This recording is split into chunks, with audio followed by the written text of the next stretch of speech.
keeping proper leverage and communicating well, too. Now the pressure. A play fake to Gurley. Now gone. Nowhere to go here. He lost the football. What is up, YouTube? Today we're going to be going over a blitz found in the Chicago Bears defensive playbook. Big dime 2-3-6. The play is slant zone 2. So we're going to go ahead and go into against a triple tight end. We're going to work this against a non-blocked running back. You guys saw in those previous clips, it was coming through against a blocked running back as well as a slide protect. The setup for this blitz is press, pinch your D-line, blitz all linebackers, QB contain, and then you want to move the slot corner over to right whenever he gets into the contain assignment, which is roughly about there. Lastly, what you want to do is you want to bring your user over, and you want to hover over the center. You're not going to bump him. What this is simply doing is it's just going to cause a lot of confusion amongst the offensive line, and yeah, you're going to see what's going to happen. Lastly, what we want to do is we want to slant our D-line to the outside, or you can slant them to the inside.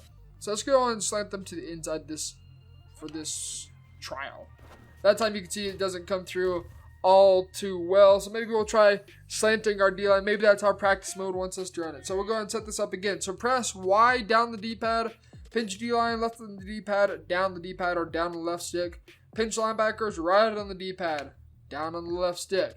Blitz all linebackers, right on the D-pad, down on the right stick. Keep it contained. LB, RB, and then you're going to bring this guy over until he's in the contain assignment. Sometimes if you move your user out, like, it just seems to be able to get the contain a little bit better, a little bit sooner. And then slant D-line to the outside and just kind of hover over the center. We're not going to bump him. We're just going to simply stand about 5 yards off with ourselves on a blitz just to create some havoc. So right here you can see, oh, well, we get a lurk off the CPU, and we probably could have took it to the house if we didn't get stuck on him. But right there, what happened is the slot corner, whoa, hello, he's invisible. The slot corner got stuck, literally stuck on his own player, and that's kind of what caused the hiccup. You guys saw in those previous clips that we were able to come through absolutely screaming. The biggest suggestion I can give for practicing any blitz is just to get into some actual online games, because practice mode is so inconsistent, you never know what's going to happen. It could come in some days and it could other days. So do this one more time. You're going to go ahead and press. You can baseline, though I have noticed if you baseline press, it just doesn't seem to come through as consistently. I don't know why. It just doesn't.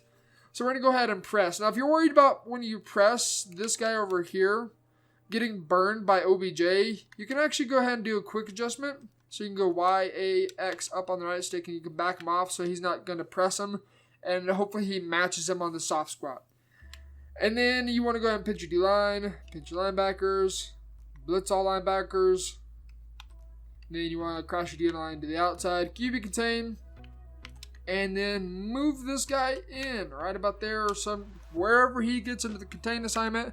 And then just stand directly above the center, somewhere about 5 yards off. Kind of just run towards him, cause some havoc, and you can get them off the edge. Now, if they decide to scramble off to the right, what's going to happen is you have a contain on the right side, which is going to force them back to the inside, which is going to force them to the blitzing corner, and all hell is just going to break loose. So I'm going to kind of explain that right now. So first off, we've got this guy in a contain assignment, and then if we can get over to him, we've got Jason McCourty on this contain blitz as well. Now, oftentimes that's not going to happen. He's not going to get picked up. But what happens is he'll come through this little B gap on the left side, Jason McCourty will. And then this contain assignment, let's say this CPU decides to scramble out to the right. This contain assignment is now here to force him back into the inside or take a sack if he decides to run out of the pocket. If you guys are going against Lamar Jackson, Michael Vick, this is going to create some serious problems for scramble first type players. So it's pretty easy blitz. Once you get the hang of the adjustments, there are quite a bit you need to make. And as far as coverage, there's a lot of different things you can do. You can change this into like a cover 3 invert or cover 3 cloud or whatever you want to do with the deep half. Not cover 3. Like kind of a cover 6 style. Not really, but you guys kind of get the point. You can just adjust behind it. Then while we do not baseline, we're then able to back off our corners with more quick adjustments. YA up YAX up on the right stick, so he isn't going to be easily beat over the top. You could even put B into a hard flat in case they do have a table route. Then you can take A and man him up to A, and then you could shade A to the outside in case that corner. Now, a change I would do right here, Patrick Chung is going to get beat by this tight end. I'd probably put Stephon Gilmore in there instead if we're going to go ahead and man up the tight end, and then I'll put Patrick Chung down into the flats and just really just switch where those two are. Stephon Gilmore, better man coverage.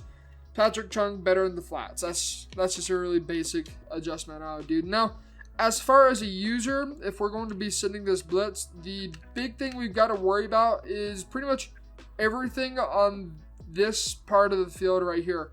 More than likely, you're going to give up the seams right here, but you can adjust to that as well by doing something like this. If you're thinking they're going to go ahead and streak Y, you can go ahead and double tap Y, LB up on the right stick and man them up to Y.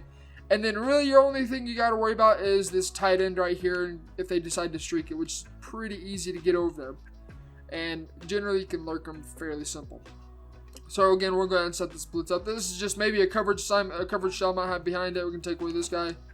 And perhaps if they keep running in routes, you can put a cloud flat out there, maybe play some straight man defense. Or you can do this. You can put this guy there, this guy here. Let's just go ahead. I'm going to go ahead and do a baseline real fast. Make sure it's just a little easier to see. And again, I usually would not do a baseline press. If I'm baseline press, you're going to have to manually back those guys off. Then we'll set this blitz up. Make sure it's all good to go. Hover about here. And then, of course, you could go ahead and do this or something like that. And then you just really got to pay attention to the middle of the field. You got to be able to comfortably lurk this area. If you've got a fast enough user, you can generally get over there quick enough to make a play on the ball. So right here, we don't have to worry about the quarterback scrambling. This guy's going to force him back to the inside. This guy's going to force him to run to the right. And then us as a user, we've just got to occupy the middle of the field.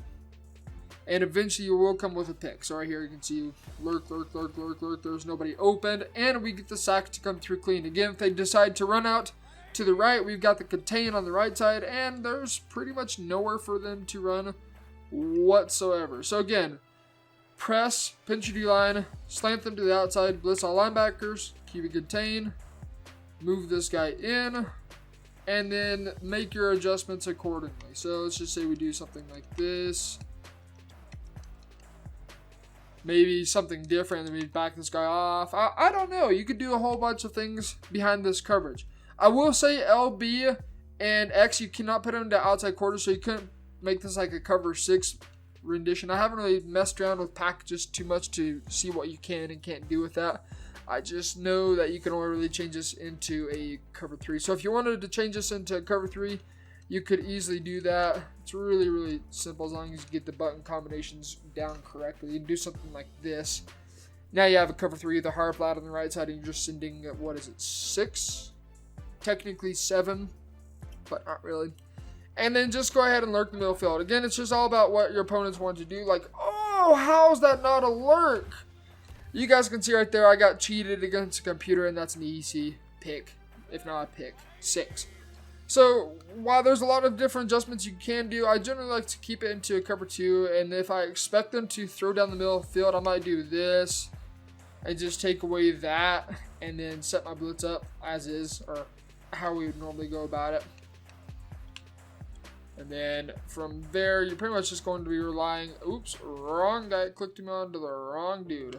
Don't know why it does, oh my word, click me on to the right dude. There we go, Jason McCourty, hallelujah. And you're kind of just going to be, okay, come on, cooperate today. And then you're just going to be lurking in the middle of the field. Again, you can always put this guy into a hard flat, maybe man this guy up to B or Y or X or whatever it is. I generally don't like to put a hard flat on the trip side because I'm worried they're going to bomb you over top. Then you can put this guy into a middle third, and then maybe, I don't know, if you're expecting them to block the running back, you can man up Stephon Gilmore to their tight end, and then you no longer have to worry about the flats, and you just send 6. Lots of different kind of coverage adjustments you can do behind it. Again, this started out in cover 2, now it's just a man zone hybrid. It's just a, very, very different from what you may see. So, again, send 6.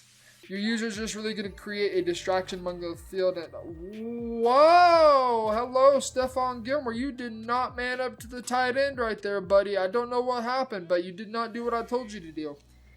Let's try that again. I told you to man up the tight end. But you guys can kind of see there's a lot of different things you can do. It's just all adjusting according to what your opponent is doing. You as a user, if you're sitting this much pressure, again, your responsibility is pretty much anything short. And if you see a deep bomb that you just gave up, be sure you take that away. We do not want to give up a touchdown the very first drive on defense. It's just going to put you at a big disadvantage when you're trying to learn what their tendencies are. So with that being said, be sure you guys are getting into practice mode, getting these reps down, because there's a lot of things you've got to be doing quickly. You can fit this in before they snap the ball, even if they're quick snapping you. You just got to be quick about the adjustments. Make sure you're clicking on to the right thing. This is something that took me, and it still take me a little while to get used to, is making sure the game clicks me onto the right person. So when I'm moving them where I need them to be, then I don't have to worry about some screw up. So be sure you guys are getting into practice mode. Once you get the adjustments down, start getting into actual games, learning some different adjustments you guys can do. And until next time, this has been T-Meister. See ya.